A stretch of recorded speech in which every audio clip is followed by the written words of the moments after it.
Hi friends, तो advance machine design का part 2 हम डिस्कस करेंगे इंपॉर्टेंट क्वेश्चन यूनिट वाइज। तो इस ट्यूटोरियल में हम यूनिट 3 और यूनिट 5 को कवर करने वाले हैं। ठीक है, तो चलिए शुरू करते हैं। सबसे पहले स्टार्ट हम यूनिट 3 से करते हैं। यूनिट 3 में ओवरऑल 14 इंपॉर्टेंट क्वेश्चन जो मुझे लगा कि ये आ सकता है, क्योंकि इसके अलावा और कोई ऐसा क्वेश्चन नहीं है जो कि कोई और जो क्वेश्चन है वो कोई मतलब के नहीं है। ठीक है, तो ये कुछ इंपॉर्टेंट क्वेश्चन इस यूनिट से निकल के आता है, तो मैंने उसमें से ओवरऑल 14 क्वेश्चन को आउट किया है। ठीक है, तो ये इंपॉर्टेंट क्वेश्चन है और हमेशा ये रहता है इंपॉर्टेंट क्वेश्चन। ठीक है, तो चलिए डिस्कस करते हैं थोड़ा इस 14 क्वेश्चंस पे। तो डिफाइन ट्रिपोलॉजी। तो ट्रिपोलॉजी जनरली डिपेंड करता है सरफेस टू सरफेस, सरफेस पे कोई मूवमेंट हो रहा है। फॉर एग्जांपल बियरिंग को ले ले, गियर को ले ले, पैड ले ले, गियर क्या बोलते हैं, फ्रिक्शन पैड ले लें। मतलब ये यूनिट मैक्सिमम का, इस यूनिट का जो फर्स्ट पार्ट है वो फुल्ली फ्रिक्शन पे डिपेंड हो रहा है। ट्रिपोलॉजी भी वो साइंस है जो कि ऐसे जो लुब्रिकेशन से डिफाइन मूवमेंट मोशन वाले जो पार्ट्स हैं उसके ऊपर मेन डिफाइन करता है, फ्रिक्शन पे डिफाइन होता है। ठीक है, तो ट्रिपोलॉजी क्या होता है उसके बारे में लिख के थोड़ा बहुत एक्सप्लेन कर देना, पेज भर देना, एक पेज। ठीक है, नाउ सेकंड है हमारा स्टैटिक फ्रिक्शन, लिमिटिंग फ्रिक्शन और काइनेटिक फ्रिक्शन क्या होता है। तो जब आप ट्रिपोलॉजी को थोड़ा डिटेल में पढ़ोगे तो इसमें ये टर्म आ जाते हैं कि what is static friction, what is limiting friction. ठीक है, तो ये एक बार देख लेना। Now explain Coulomb's law of friction. तो जल्दी से नेट में ढूंढ लो कूलम्ब्स लॉ ऑफ फ्रिक्शन क्या होता है, उसको थोड़ा सा देख लो, उसका फिगर बना देना और थोड़ा उसके बारे में लिख देना और एक आध दो लाइन डेरिवेशन छाप देना, काम हो जाएगा। ठीक है, फोर्थ है हमारा explain lubrication and it's type. अब यहाँ फ्रिक्शन की बात करें तो लुब्रिकेशन जरूर आएगा, तो आपको याद होगा अगर लुब्रिकेशन पढ़े किस काम में आता है लुब्रिकेशन। ठीक है, उसके कौन कौन से टाइप्स होते हैं। उसके बाद एक चीज और होता है कि लुब्रिकेशन लिक्विड टाइप का, सॉलिड टाइप का, सेमी सॉलिड टाइप का, ये भी चलता है। ठीक है, फिफ्थ है हमारा प्रॉपर्टीज ऑफ लुब्रिकेशन, लुब्रिकेंट। तो लुब्रिकेंट के प्रॉपर्टीज आपको लिखने हैं कि उस डेंसिटी पे डिपेंड होता है, विस्कोसिटी, टेम्परेचर, ये सब। ठीक है, and thick and thin film lubrication क्या होता है वो भी साथ में।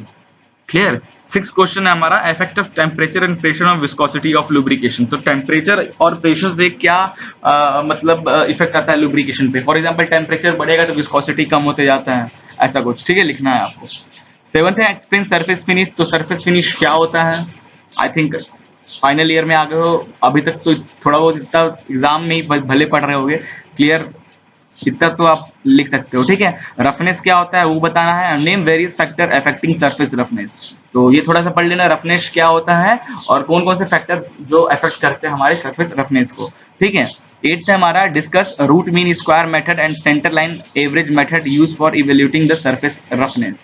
तो सरफेस रफनेस को मेजर करने के लिए, ठीक है, उसको इवेल्यूट करने के लिए हम दो मेथड का यूज करते हैं, रूट मीन स्क्वायर मेथड और सेंटर लाइन एवरेज मेथड। ये कैसे काम करता है ये दोनों आप इसका थ्योरी देख लेना, और अदरवाइज मैं तो कहूँ ये 8 क्वेश्चन इंपॉर्टेंट नहीं है, बहुत कम चांस आने का। ठीक है, नाइन्थ क्वेश्चन जो है हमारा एक्सप्लेन वियर एंड क्लासिफिकेशन। तो वियर क्या होता है और कितने टाइप के वियर होते हैं। ठीक है, वो लिख देना, छाप देना पूरा।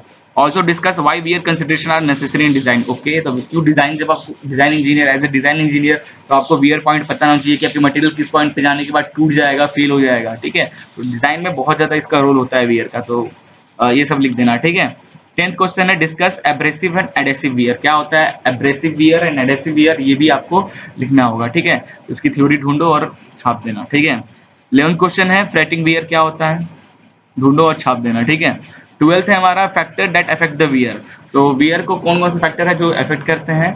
ठीक है, 13 है हमारा how to measure the wear. ओहो, तो वियर को भी मेजर करते हैं। ठीक है, इट्स मेथड, कौन कौन से मेथड इसके होते हैं इसको वियर करने, मेजरमेंट करने के लिए, वो आप एक बार देख लेना। ठीक है, एंड लास्ट क्वेश्चन है हमारा discuss effect of various parameter on coefficient of friction between surface. तो ये कुछ ज्यादा इंपॉर्टेंट क्वेश्चन नहीं है, बट हो सकता है अगर थोड़ा सा पेपर टफ बने तो ये दिया जा सकता है। ठीक है, तो आई थिंक यूनिट 3 से आप इतना तो पढ़ ही लेना और कोशिश करना इसके अलावा भी बहुत कुछ पढ़ने का, क्योंकि फर्स्ट टाइम ये पेपर है। ठीक है, सिलेबस भी न्यू है, फर्स्ट टाइम ये पेपर बनने वाला है, तो किसी को पता नहीं कैसा पेपर बनने वाला है, या तो पूरा न्यूमेरिकल आएगा। ठीक है, डरा नहीं रहा, बट हो सकता है क्योंकि ये तुक्का ही है। ठीक है, ये तुक्का ही मैं मारा हूँ ये। नाउ फिफ्थ क्वेश्चन जो है मींस यूनिट 5 यूनिट 5 से ओवरऑल 10 क्वेश्चन को मैंने सेलेक्ट किया है और वो काफी इंपॉर्टेंट क्वेश्चन, इनके अलावा यूनिट 5 से मैं गारंटी दे रहा हूँ कुछ एक्स्ट्रा नहीं आने वाला, ठीक है। Now what R strain gauge and it's type. Strain gauge क्या होता है, कितने टाइप के होते हैं। स्ट्रेन गेज वही स्ट्रेन में तो समझ रहे हो ना, change in length upon original length, वही स्ट्रेन, कोई नया नहीं है, ठीक है। Differentiate between bonded and unbonded strain gauge, देख लेना इसको एक बार।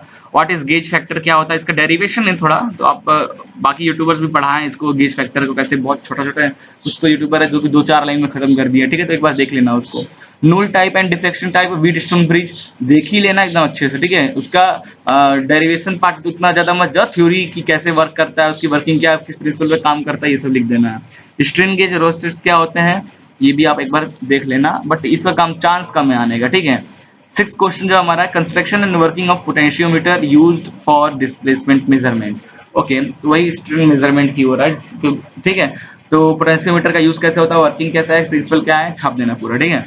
7th हमारा method of calibration of strain gauge. Okay, strain gauge को कैसे मेजर करते हैं, मतलब कैलिब्रेट करते हैं कि वो, ठीक है। तो कैलिब्रेट करने के लिए क्या करेंगे, हम जो चीज को मेजर करते हैं पहले वहां पे एक पॉइंट वाली वैल्यू रख देंगे कि भाई ये 22 ओम का ये रेजिस्टेंस है, उस वहां पे रख देंगे और फिर उसको मेंटेन करके पूरे सिस्टम को नुल कर देंगे with the help of another rheostat, ठीक है।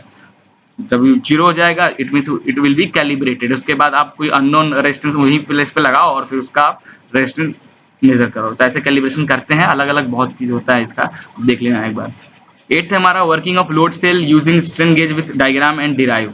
तो लोड सेल का काम कैसे है, क्या कैसे वर्क करता है, विद डायग्राम और उसकी थोड़ी छोटी सी डेरिवेशन है वो छाप देना, ठीक है। 9th हमारा explain the method of measuring torque of rotating shaft using strain gauge. ये कम चांस है इस क्वेश्चन का आने का, बट देख लेना, ठीक है। लास्ट है हमारा what is photo elasticity, important question है बहुत ज्यादा। How stress should be measure. तो फोटो इलास्टिसिटी क्या होता है, ये बहुत एक पेज तो आप यही इसके बारे में लिख सकते हो, इसकी वर्किंग कैसे काम करता है, कितने टाइप का होता है, मटेरियल कौन सी होती है, और how stress should be measure, इसके हेल्प से कैसे स्ट्रेसेस को मेजर करते हैं। तो ऑप्टिकल टाइप का कुछ इसका मटेरियल होता है, ठीक है। और मटेरियल को जैसे आप सीडी कैसेट का एग्जांपल ले लो, उसको मोड़ोगे सीडी कैसेट को, तो या फिर आपका कोई लैपटॉप का स्क्रीन है जहां पे आप फोर्स लगाते हो तो वहां पे रेड रेड टाइप का, ब्लू ब्लू टाइप का दिखने लगता है ना, वही चीज है ये, ठीक है।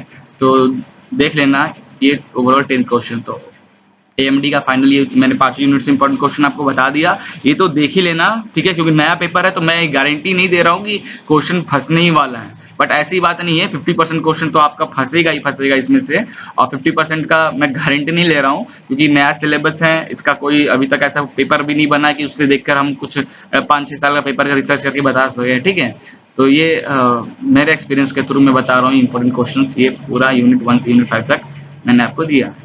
So all the best for exam and thank you. Please share with your friends and don't forget to subscribe it.